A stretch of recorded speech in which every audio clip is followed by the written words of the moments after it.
नमस्कार, आप देख रहे हैं एएम न्यूज़ 24 और दिन भर की तमाम ताज़ा तरीन खबरों के साथ मैं हूं कामिनी शर्मा। और दर्शकों, आपको बताते चले कि कोरोना वायरस ने आज दीन दुनिया में जिस तरह कोहराम मचा रखा है, इससे अब साबित हो गया है कि हम अपनी सुरक्षा स्वयं ही कर सकते हैं। क्योंकि आपने सुना होगा, सावधानी हटी दुर्घटना घटी। जी हाँ दर्शकों, न जाने यह कोरोना वायरस कितने ही लोगों की अपने आगोश में ले चुका है। इसी कड़ी में शुक्रवार को उर्दू साहित्य जगत में भी एक बड़ा झटका कोरोना वायरस के कारण लगा है। बता दें कि मशहूर उर्दू प्रोफेसर शमीम हनफी का निधन भी इसी कोरोना वायरस के कारण हो गया। यह दिल्ली के DRDO हॉस्पिटल में भर्ती थे, जहां शुक्रवार को इन्होंने अंतिम सांस ली। और आइए अब बढ़ते हैं आज की सुर्खियों की ओर। सीएम हेमंत सोरेन के ट्वीट्स पर मचा बवाल, भाजपाइयों का जारी है पलटवार। गोविंदपुर में विग स्कूल के सामने से बुजुर्गों की मिली लाश, हत्या की जताई जा रही आशंका। कोरोना ने अपनों को अपनों से किया दूर, परदेसी बेटा बेटी के नहीं आने पर पत्नी ने अपने पति को दी मुखाग्नि।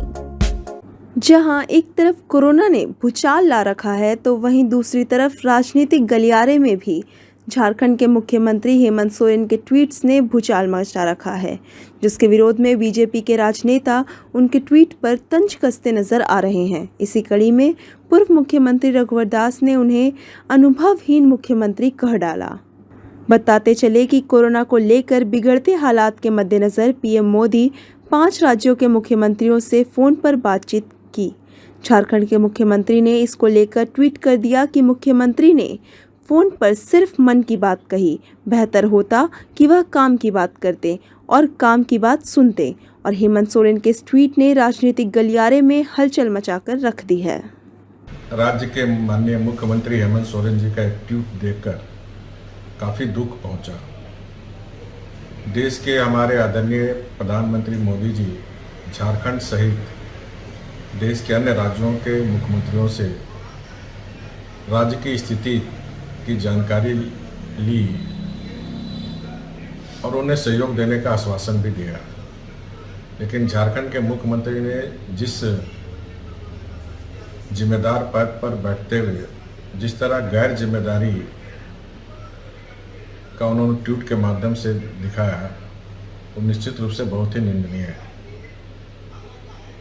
माननीय मुख्यमंत्री जी जब से राज्य में नई सरकार बनने के बाद अपनी नाकामी को छिपाते हुए हर बात पर प्रतिदिन अपनी जिम्मेदारी को भूलो और केंद्र सरकार को कोसो। इस कोरोना महामारी में जहां हमारे देश के प्रधानमंत्री रात दिन लगे हुए हैं और हर राज्यों को सारी सुविधा उपलब्ध कराई जा रही है, झारखंड में भी एक सप्ताह के अंदर माननीय मुख्यमंत्री जी ने जो रिम्स में 450 बेड का उद्घाटन किया, इसमें भी भारत सरकार ने 75 और 75 भारत सरकार के द्वारा और 25 राज्य सरकार के द्वारा, उसी तरह जितने भी किट्स के टेस्टिंग हो रहे हैं उसमें भी 75 और 25 भारत सरकार और राज्य सरकार मिलकर। इसी तरह ऑक्सीजन प्लांट का भी भारत सरकार वहन कर रहे हैं। अभी तक सिर्फ मात्र 4 महीने में डिजास्टर मैनेजमेंट के द्वारा भारत सरकार के द्वारा 200 करोड़ रुपए झारखंड को दी जा चुकी है। इसी तरह हेल्थ स्वास्थ्य विभाग को अलग से पैसे स्वास्थ्य मंत्रालय दे रही है। इतने पैसे मिलने के बावजूद भी जो माननीय मुख्यमंत्री है, जो अनुभवहीन मुख्यमंत्री हम कह सकते हैं, मैं शुरू से कह रहा हूँ अनुभवहीन मुख्यमंत्री, उनको पास शरीर जरूर है लेकिन बुद्धि से अक्षम मुख्यमंत्री है।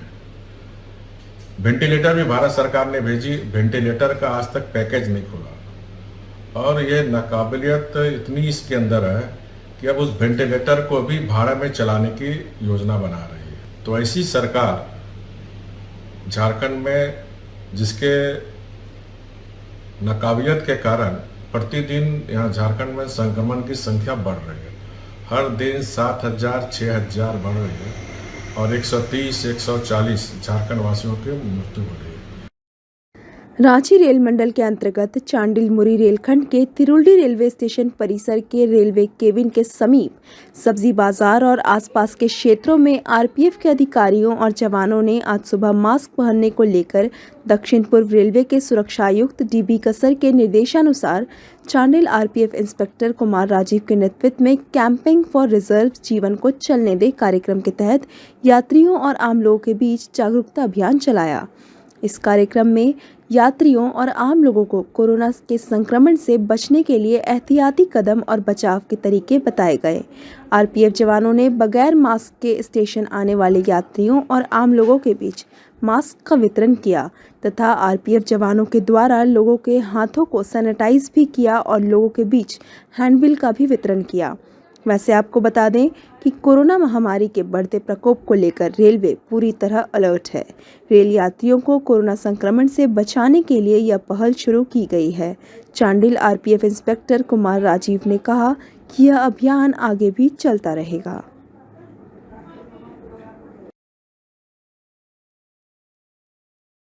हमारा जो जागरूकता अभियान है, हमारे ये माननीय पीसीएससी महोदय जो गार्डन में बैठते हैं, श्री डीबी कसार साहब के द्वारा एक पायलट प्रोजेक्ट लॉन्च किया गया है दक्षिण पूर्व रेलवे में, जिसका नाम है कैंपेन फॉर रिवर, जो कि ये पैम्पलेट्स में है और हमारे बैनर में है। इसमें कोरोना से संबंधित अवेयरनेस का ये है, इसमें कुछ गाइडलाइन दिया गया है। तो उनका ये सोच है कि छोटे से छोटे, बड़े से बड़े स्टेशन पर जा कर के अवेयरनेस प्रोग्राम चलाया जाए और ये जो कोरोना का जो ये पेंडेमिक जो भी बढ़ते जा रही है, थर्ड स्टेज में जाने वाली है, इसको हम लोग आम यात्री को, आम लोकल पैसेंजर को उसको हम लोग जागरूक करें। मेनली इसमें है कि रेलवे प्रीमिसेस में यदि आप जब भी इंटर करें तो मास्क ज़रूर लगा के आए और साथ में सैनिटाइज़र रखें, ताकि आप सफ़र के दौरान आप जो है उसको यूज कर सकें। और किसी भी तरह का समस्या यदि रेलवे में आप जर्नी कर रहे हैं, समस्या हो तो 139 जो रेलवे हेल्पलाइन है उसमें आप कॉल करें। विशेष जो है मेडिकल से संबंधित जो भी है तो 108 में डायल करें। और ये हमारा जो है ये आरपीएफ जो कैंपेन चला रही है दक्षिण पूर्व रेलवे में, टोटल 10 टीम है, 10 टीम अलग अलग सेक्शन में, अलग अलग एरिया में इसको जागरूकता फैला रहे हैं। हम लोग का जो टीम है इसमें कांडरा से लेकर के हम लोग मूरी तक का ये दिया गया है, जिसमें हम लोग अभी ये 10वां 11वां दिन जो है हम लोग कैंपेन करते आ रहे हैं। जमशेदपुर में कोरोना के भय से लोगों की आंखों का पानी सूख रहा है।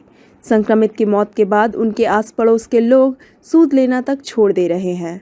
इस तरह छोड़ रहे हैं कि कंधा देने की बात तो दूर, चेहरा भी देखने नहीं आ रहे। कोरोना महामारी के बिसिग ऐसे संवेदन शून्य और अमानवीय मामले नित दिन देखने को मिल रहे हैं। जुगसलाई में कुंवर सिंह चौक के नज़दीक सोमनाथ अपार्टमेंट निवासी 70 वर्षीय अखिल किशोर शुक्ला का बुधवार को कोरोना संक्रमण से देहांत हो गया था। टाटा मुख्य अस्पताल में उन्होंने अंतिम सांस ली। इस खबर से व्यथित उनकी बुजुर्ग पत्नी पूनम शुक्ला का भी रो रो कर बुरा हाल था। इस पीड़ा के बीच पड़ोसियों ने भी सूद लेना तक उचित नहीं समझा। स्वर्गीय के शुक्ला के एक पुत्र और एक बेटी है। दोनों ही सॉफ्टवेयर इंजीनियर है। पुत्र इंग्लैंड में है और पुत्री बेंगलोर में। दोनों ही बच्चे विवाहित है। पिता के निधन की सूचना मिली तो विदेश में परेशान बेटा स्वदेश लौटने को हाथ पांव मारने लगा, लेकिन उक्त देश में लागू कोरोना प्रोटोकॉल के कारण तुरंत भारत लौटना संभव नहीं हुआ। वहीं बेटी भी 1-2 दिनों में ही जमशेदपुर पहुंच पाती। इस बीच स्वर्गीय शुक्ला की अकेली पत्नी असहाय अवस्था में रो रो कर परेशान रही, लेकिन मदद के लिए पड़ोसियों ने आगे आना उचित नहीं समझा। जानकारी मिलने पर ब्राह्मण युवा शक्ति संघ ने आत्मीयता दिखाते हुए मदद के लिए हाथ बढ़ाया। ब्राह्मण युवा शक्ति संघ से जुड़े जुगसलाई निवासी सुनील जोशी ने इस आशय की जानकारी संघ के संस्थापक सदस्य अप्पू तिवारी को दी। अप्पू तिवारी ने संघ के अन्य सहयोगी सदस्यों संग जाकर श्रीमती शुक्ला से मुलाकात की और दुख प्रकट किया। इसके बाद जानकारी मिली कि शवों की लंबी कतार के कारण आज दाह संस्कार संभव नहीं हो सकेगा। इस आशय में ब्राह्मण युवा शक्ति संघ ने पूर्व विधायक कुणाल छाडंगी और जिला आयुक्त से हस्तक्षेप का आग्रह किया, ताकि 2 दिनों से व्यथित और शोकमग्न पत्नी को तनिक शांति मिल सके। कुणाल छाडंगी ने जिला प्रशासन और अस्पताल प्रबंधन से जरूरी बातचीत करके शव के तत्काल दाह संस्कार के लिए सहमति बनवाया। गुरुवार शाम लगभग 5 बजे कोरोना प्रोटोकॉल के तहत शव को दाह संस्कार के लिए भुइयाडी बर्निंग घाट ले जाया गया। स्वर्गीय ए.के. शुक्ला की पत्नी पूनम शुक्ला ने पति का अंतिम दर्शन किया और ब्राह्मण युवा शक्ति संघ के सदस्यों के सहयोग से दाह संस्कार विधि की औपचारिकता पूर्ण किया। बेटे की अनुपस्थिति में पत्नी पूनम शुक्ला ने ही अंतिम संस्कार के नियमों को पूर्ण किया। उन्होंने इस मुश्किल घड़ी में मार्मिक सहयोग के लिए हर स्तर पर मदद करने के लिए पूर्व विधायक कुणाल शाडंगी और अन्य के प्रति आभार प्रकट किया। वहीं ब्राह्मण युवा शक्ति संघ के संस्थापक अप्पू तिवारी ने आमजनों से आग्रह किया कि इस चुनौतीपूर्ण समय में मिलकर एक दूसरे की मदद करें। कोई संक्रमित परिवार हो अथवा किसी की संक्रमण से मृत्यु हुई हो तो उस परिवार से दूरी बना लेना अमानवीय है। यह एकजुटता का समय है। एक दूसरे का परस्पर सहयोग और मनोबल बढ़ाने की अपील की। आपदा का समय कुछ लोगों के लिए अवसर बन जाता है। कोरोना जैसी वैश्विक महामारी के दौर में पूरे देश में मेडिकल उपकरणों की कालाबाजारी जोर शोर से हो रही है। पश्चिमी सिंहभूम जिले में भी इस तरह की चीज़ें से अछूता नहीं है। यहाँ भी औने पौने दाम पर मेडिकल उपकरण बेचे जा रहे हैं। इस बारे में शिकायत मिलने के बाद पश्चिमी सिंहभूम के उपायुक्त अनन्य मित्तल और पुलिस अधीक्षक अजय लिंडा द्वारा अनुमंडल स्तर पर उड़नदस्ता का गठन किया गया है। पश्चिमी सिंहभूम जिले में 3 अनुमंडल है, चाईबासा, चक्रधरपुर और जगन्नाथपुर। दवा और चिकित्सकीय उपकरण की कालाबाजारी और मुनाफाखोरी रोकने के उद्देश्य से अनुमंडल स्तर पर गठित टीमों ने आज अपने अपने क्षेत्र में दवा दुकानों में औचक निरीक्षण किया, उपलब्ध दवाओं और उपकरण का स्टॉक वेरिफिकेशन किया। जिला प्रशासन द्वारा दवाओं और मेडिकल उपकरणों की कीमतों को लेकर कुछ विशेष दिशा निर्देश दुकानदारों को दिए गए। को देखते हुए चूँकि जनता को उचित मूल्य पर दवा मिले, सही दवा मिले, उनको भ्रमित नहीं किया जाए ताकि उनके जो परिजन कोरोना ग्रसित हैं वो सही समय पर सही इलाज हो, दवा की जो आपूर्ति हो वो सही हो, ज़्यादा कीमत नहीं लिया जाए। उचित दुकान इनका है, इनका ये भी देखते हैं कि आप जो दवा दे रहे हैं आपका दुकान सही है कि नहीं है, वो भी हम लोग कर करके डेली उपायुक्त महोदय को हम लोग 5 बजे तक रिपोर्ट। जो नायक के हैं वो रजत, अभी तक इन लोगों के साथ पेपर हम लोग दिए, अभी तक न किसी ग्राहक से भी हम लोगों ने पूछताछ किया है, सब लोग संतुष्टि जाहिर किए, कोई क्लेम अभी तक नहीं है। और चूँकि ये अनवरत चलते रहेगा कार्यक्रम, जब भी कोई शिकायत आएगी तो हम लोग उसको रिपोर्टिंग करेंगे, कार्रवाई होगी। सरायकेला खरसावां जिले के कपाली ओपी क्षेत्र के कपाली बस्ती में चोरों ने बंद घर का ताला तोड़कर घर से जमीन के कागजात, नगद 5,000 रुपये एवं चांदी के आभूषण समेत करीब 20,000 की संपत्ति की चोरी कर ली। घटना गुरुवार की देर रात की बताई जा रही है। गुरुवार को चंद्रशेखर दास अपने परिवार के साथ कमारगोड़ा स्थित अपने दूसरे घर में गए हुए थे। शुक्रवार को वापस कपाली बस्ती पहुंचे तो देखा कि उसके घर का ताला टूटा हुआ है तथा घर में रखे अलमीरा को भी तोड़कर अलमीरा से जमीन के कागजात, नगद एवं चांदी के आभूषण गायब है और घर में रखे सामान इधर उधर बिखरे हुए हैं। चंद्रशेखर दास ने बताया कि घटना की सूचना कपाली ओपी को दी गई है। पुलिस मामले की छानबीन में जुट गई है। इधर तिहाड़ जेल में बंद डॉन छोटा राजन की मौत दिल्ली के एम्स में इलाज के दौरान कोरोना से हो गई। पिछले कुछ दिन पहले ही कोविड से जूझ रहे छोटा डॉन को दिल्ली के एम्स में भर्ती किया गया था। बता दें कि अप्रैल के आखिरी सप्ताह में ही छोटा डॉन का रिपोर्ट कोरोना पॉजिटिव पाया गया था, जिसके बाद से उसे इलाज के लिए एम्स में भर्ती किया गया था और कुछ दिनों तक उसकी हालत ठीक थी, लेकिन अचानक शुक्रवार को उसने दम तोड़ दिया। बताते चले कि 1993 में मुंबई में हुए सीरियल बम ब्लास्ट में भी यह आरोपी था। इसका असली नाम राजेंद्र निकालजे था। 2015 में इसे इंडोनेशिया से भारत प्रत्यर्पित कर लाया गया था। पोटका थाना अंतर्गत त्रिल्डी लाइन होटल के समीप तेज रफ्तार से आ रही एक मार्जो गाड़ी अनियंत्रित होकर सड़क किनारे जा घुसी, जिससे गाड़ी पूरी तरह क्षतिग्रस्त हो गई।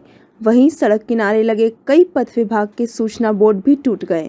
वहीं गाड़ी में बैठे कई लोग इस दुर्घटना से बाल बाल बच गए। बताया जा रहा है कि यह सभी लोग जमशेदपुर के सीताराम टेरा के रहने वाले हैं। वहीं सूचना मिलते ही पोटका थाना पुलिस भी मौके पर पहुंची। वहीं गाड़ी चला रहे ड्राइवर का कहना है कि मुझे कुछ समझ में ही नहीं आया, जिस वजह से यह दुर्घटना हुआ। हम आ रहे थे, अचानक हमको कुछ समझ में नहीं, टर्निंग हमको कटा कि नहीं कटा, हमको खुद समझ में नहीं आया। हम गए थे तुलकम से रिटर्न आ रहे थे, कहीं से जाके वहाँ गए, वो काम करके हम रिटर्न आ रहे थे। कोरोना की दूसरी लहर के बढ़ते प्रकोप को लेकर झारखंड सरकार द्वारा जारी स्वास्थ्य सुरक्षा सप्ताह के गाइडलाइंस के अनुसार सार्वजनिक स्थानों पर भीड़भाड़ लगाने पर पाबंदी है। इसके बावजूद शुक्रवार के दिन मूसाबनी में लगे सब्जी मार्केट में लोगों का ऐसा जमावड़ा हो गया कि सोशल डिस्टेंसिंग की धज्जियां उड़ गई। स्वास्थ्य सुरक्षा सप्ताह के गाइडलाइंस के अनुसार साग सब्जी की दुकानें दोपहर 2 बजे तक लगाने की अनुमति है, लेकिन मूसाबनी में शुक्रवार को साप्ताहिक हाट का दिन होने के कारण यहां साग सब्जी बेचने वाले लोगों और खरीदने के लिए बाजार में पहुंचे लोगों का ऐसा जमावड़ा लग गया था कि इससे सोशल डिस्टेंसिंग की धज्जियां उड़ रही थी। बाजार में लगाए गए आलू, प्याज, मसाला आदि बेचने वाले अन्य दुकानों में भी लोगों का भीड़ लगा रहा। इसकी सूचना मिलने पर प्रतिनियुक्त मजिस्ट्रेट और पुलिस बल द्वारा हाट बाजार पहुंचकर घंटों मशक्कत कर सब्जी बेचने वालों और अन्य दुकानों को बंद करवाते हुए लोगों की भीड़ को भी खाली करवाया गया। इस दौरान बाजार में अनावश्यक घूमने वाले लोगों को भी पुलिस प्रशासन ने कड़ी चेतावनी देकर भगाया। कोरोना वायरस की दूसरी लहर ने मीडिया जगत में तबाही मचाकर रख दी है। जी हां, इस कोविड के कारण मीडिया जगत को एक और बड़ा झटका लगा। बता दें कि शुक्रवार को वरिष्ठ हिंदी पत्रकार शेष नारायण सिंह का निधन हो गया, जिससे मीडिया जगत में शोक की लहर दौड़ पड़ी। वहीं कई वरिष्ठ पत्रकारों और प्रधानमंत्री सहित कई राजनेताओं ने उनके निधन पर शोक व्यक्त किया।